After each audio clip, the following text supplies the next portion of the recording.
Guys, welcome back to my channel Subrata Sumita. তো তোমরা সবাই কেমন আছো? আশা করি তোমরা খুব ভালো আছো, আমিও খুব ভালো আছি।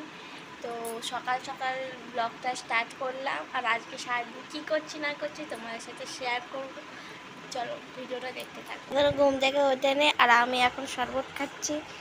আর আজকে সকালে আমাদের কি মেনু হচ্ছে চলো দেখাচ্ছি।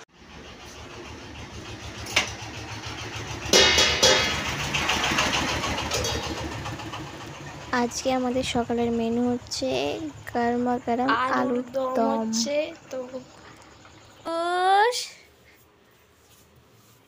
কুট্টুস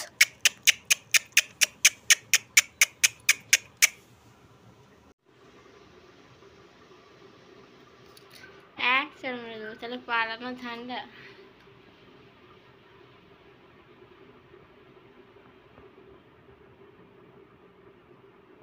তো আমি এখানে মুড়ি খেতে বসে গেছি, আর একটু তাড়াতাড়ি চেষ্টা করছিলাম, কারণ আবার ছাদে রান্না করতে যেতে হবে, মানে ভাত। তোমরা যারা আমার আগের ব্লগগুলো দেখেছো তারা নিশ্চয়ই জানো। আর আমাদের ছাদে উনুন, আর ওখানে ভাত, শুধু ভাত হয়। তো ওই ভাতের জন্য তাড়াতাড়ি করে খাওয়ার চেষ্টা করছিলাম। আর এখানে আমি ছাদেই চলে গেছিলাম। উনুনটা না আজকে কিছু মতো ধরতে চাইছিল না, আর খুবই প্রবলেম হচ্ছিলো, আর খুব বিরক্ত লাগছিলো। এত পরিমাণে রোদটা উঠেছিল, আমাকে এমন রাগ ধরছিল কি বলবো। আর ছাদে রান্না করতে এই রোদের মধ্যে কার না ভালো লাগে। আর আমাদের মতো কার বাড়িতে ছাদে এরকম উনুন আছে প্লিজ কমেন্টে জানিও। আর ছাদে রান্না করতে আমার মোটামুটি মানে নাম শুনলেই আমাকে ভালো লাগে না, কারণ এত রোদের মধ্যে কারোরই ভালো লাগে না যে রোদের মধ্যে দাঁড়িয়ে থাকে। মানুষ ছাওয়া খোঁজে রোদের মধ্যে, আর আমি রোদের মধ্যে রোদই খুঁজি। কিছু করার নেই, যেহেতু এটা আমাকে মেনে নিতেই হবে। আজকে উনুনটা না কিছু মতেই জ্বলতে চাইছে না। 2-3 বার ধরে উনুনটা জ্বালানোর চেষ্টা করেছি, কিন্তু নিভেই যাচ্ছে। অবশেষে আমি চালটা ধুয়ে নিয়ে এসে ভাতটা চাপিয়ে দিয়েছি। আবার চাল না ধুতে ধুতেই উনুন নেমে গেছে। আর এখানে আমি কী লেভেলে ঘেমে গেছি, মনে হচ্ছে না আমি এই মাত্র সবে মুখ ধুয়ে এসেছি। আজকে এত পরিমাণে তাপমাত্রাটা লেগেছিলো না। আর এরা হচ্ছে মাঠে কাজ করতে গেছিলো, এদেরকে দেখে আমারই কষ্ট লাগছিলো যে আমি ঘেমে আছি, এদের তাহলে কত কষ্ট হচ্ছে। আর এখানে আমি এক বালতি পুরো ডুবিয়েছিলাম আজকে। আর এখানে ঠাকুমা গুগড়ি ছাড়াচ্ছিল। আর তারপরে আর ভিডিওটা করা হয় না। আর আমি চান করে চলে এসেছি। চান করে এসে আর আমার বর কুঠের আশ্রম থেকে চলে এসেছিলো, আর এসে তোমাদেরকে হাই করছিল। আর তারপর আর ভিডিওটা কন্টিনিউ করা হয়নি। তো বিকালবেলা এসে জামা কাপড় তুলে নিয়ে এসে আমি বিছানার চাদরটা যে কেচে দেওয়া হয়েছিল সেটাই আমি পাচ্ছিলাম, তোমাদেরকে সেটাই শেয়ার করছিলাম।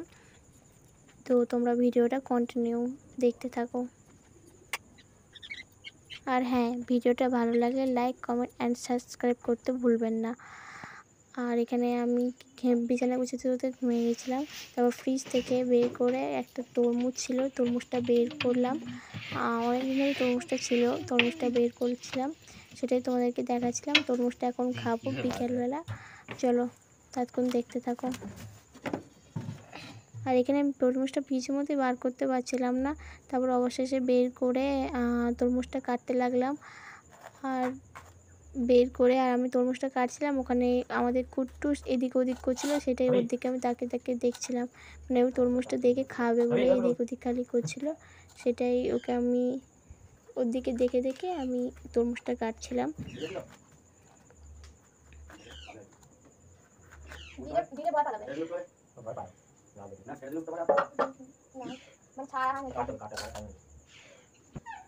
আর তারপর ওকে কেটে ওকে দিলাম। তারপর আমরা তরমুজ খেয়ে আমার বর এখানে রাস্তায় দাঁড়িয়েছিল, ভাব দেখেছো পুরো যেন কি বলবো। আর এখানে ও খাচ্ছিল একবার, আবার আমার ক্যামেরা দিকে দেখছিল যে আমি ও কী করছি। ও আর কি ফোন দেখলে না চুপচাপ তাকিয়ে থাকে। আর এখানে আজকে আমার খুব বিরিয়ানি খাওয়ার শখ হচ্ছিলো, আর বর বললো তাহলে টাকা দাও। আর পাশ থেকে কিছু মতো বেরোচ্ছিল না, আর ও এমনভাবে দেখাচ্ছে যেন ও পুরস্কার পেয়েছে। দেখে ওই জন্য আমরা হাসাহাসি করছিলাম দুজনে মিলে। তারপর সন্ধেবেলা যে কাঁচা জামা কাপড়গুলো গুছাচ্ছিলাম। আর ওখানে আমার স্টুডেন্টও পড়তে চলে এসেছিলো, ওকে পড়া পারেনি বলে আজকে আমি কান ধরে দাঁড় করে রেখে দিয়েছিলাম। আর ওখানে দাঁড়িয়েছিল আর পড়ছিলাম, শুনছিলাম। আর এখানে জামা কাপড়গুলো সেই ফাঁকে গুছিয়ে নিচ্ছিলাম। এই যে এখানে আমি ওকে এই কাণ্ড এখানে দাঁড় করিয়ে দিয়েছি। তারপর আমি ওকে এই কথাটাই বললাম যে তোর দ্বারা পড়াশোনা আর হবে না। তারপর ওকে ধিক্কারে আমি ঘরে নিয়ে চলেছিলাম। বলছি চ তোকে মেরে মেরে আজকে পড়াবো। পড়াচ্ছি কিছু মতেই পড়তে চাইছিল না। আমার মাথাটাও সেই লেভেলের গরম মানে রাগ ধরে যাচ্ছিলো। আর এখানে আমি শুয়ে থেকে থেকে ঘুমিয়ে পড়েছিলাম। আর তারপর আমার বর ফোন করে একটা ব্যাড নিউজ দিল যে সব বিরিয়ানির দোকান আজ বন্ধ। তো আমি কী করবো, ঘুমিয়ে পড়লাম। তো এটা হচ্ছে তার পরের দিনের ভিডিও। তো আগের দিন তো আর বিরিয়ানি নিয়ে আসেনি, তো বলেছে আজ বিরিয়ানিটা নিয়ে আসবে। তো আমি শুয়ে থেকে থেকে ওয়েট করে করে আলা হয়েছে যে বিরিয়ানিটা কখন আমার জন্য আসবে। ফাইনালি আমার বর চলে এসেছে। আর ও যত না আমাকে ভালোবাসে ততটা ওর গাড়িকে অনেক ভালোবাসে। আর এখানে আমি বিরিয়ানির ব্যাগটা নিয়ে চলে এসেছি। আর ব্যাগ দেখে তুমি সেই খুশি। আর এখানে আমি খুশি খুশি মনে ব্যাগটা খুলতে থাকছিলাম। আর খুলেই দেখি উফ মাই গড, যার জন্য এতক্ষণ আমি ওয়েট করেছিলাম সে ফাইনালি বেরোতেই চাইছিল না। তো ফাইনালি বেরিয়ে গেছে, আমি তো সেই খুশি। তারপরে আমি বললাম থালাটা নিয়ে এসো তাড়াতাড়ি, বলে ও থালাটা এনে দিল। এনেই আগে আমি খুশি খুশি মনে খুলতে থাকলাম। খুলেই একদম আমার মুখের হাসিটা দেখেছো? হাসিটা দেখেই বুঝতে পারছো যে আমি কতটা বিরিয়ানি লাভার। আর কারা কারা আমার মতো বিরিয়ানি খেতে পছন্দ করো প্লিজ কমেন্টে জানিও। আর আমি এমনি বসেছিলাম বলে আমার বর বললো একটা আসন নিয়ে বস, বলে আবার একটা আসন এনে দিল। তো আসনটা নিয়ে তোমাদেরকে দেখাচ্ছি যে বিরিয়ানিটা। এবার একটু ডেকোরেশন না করলে হয় না।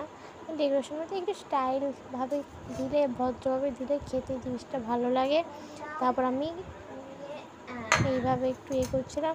আর স্টাইল করতে গিয়ে আস্তে আস্তে বার করতে দেখলাম ভেঙেই গেল। যাই হোক, বিরিয়ানি তো খেতে পারবো তাই না? নাই হোক, আমি তো সেই খুশি। আর আমার বর ওই সাইডে ব্যায়াম করছিল, ওর সঙ্গে কথা বলছিলাম। আর কথা বলতে বলতে ওর সঙ্গে তারপর ঢালতে লাগছিলাম বিরিয়ানিটা। আমি বলছিলাম এই বিরিয়ানির ভাগ কিন্তু কাউকে দেবো না। তারপর বিরিয়ানিটা অবশ্যই ঢালা হয়ে গেছে। আর আমার বর তো দেখে ছুটে এসেছে, ও আগে খাবে বিরিয়ানিটা। কিন্তু আমি বললাম না, তোমাকে আজকে আমি বিরিয়ানি দেবো না। আর লেগ পিসটা দেখেছো? লেগ পিস, একটা ডিম, একটা আলু, ব্যাস। কিন্তু লেগ পিসটা দেখে আমাকে খুব কষ্ট লাগছিলো। আর তারপরে আমাদের পাখিটাকে, আমাদের কুট্টুস, সরি পাখি না ওটা কুট্টুস, আমাদের কুট্টুসকেও নিয়ে চলে এসেছে। ও ক্যামেরা দেখে এদিক করে ঘুরছিল যে ওটা কী আসলে দেখছিল। তারপর ওকে একটুখানি দিয়ে ওকে ওই ঘরে দিয়ে চলে আসলো। তারপর আমি খেতে লাগছিলাম। আর আমার বর লোভ সামলাতে না পেরে একবারটি খেয়ে চলে গেল। সত্যি বিরিয়ানি সবাই পছন্দ করে। তো আমার বিরিয়ানি খাওয়া হয়ে গেছে। আর বিরিয়ানিটা সেই লেভেলের ছিল, সেটাই তোমাদেরকে বলছিলাম। চলো ভিডিওটা আজকের মতো এখানেই শেষ করছি। দেখা হচ্ছে নেক্সট কোনো ব্লগে। ততক্ষণ তোমরা ভালো থেকো, সুস্থ থেকো। Love you and take care. চলো, আর চ্যানেলটা সাবস্ক্রাইব করতে কেউ কিন্তু ভুলবে না।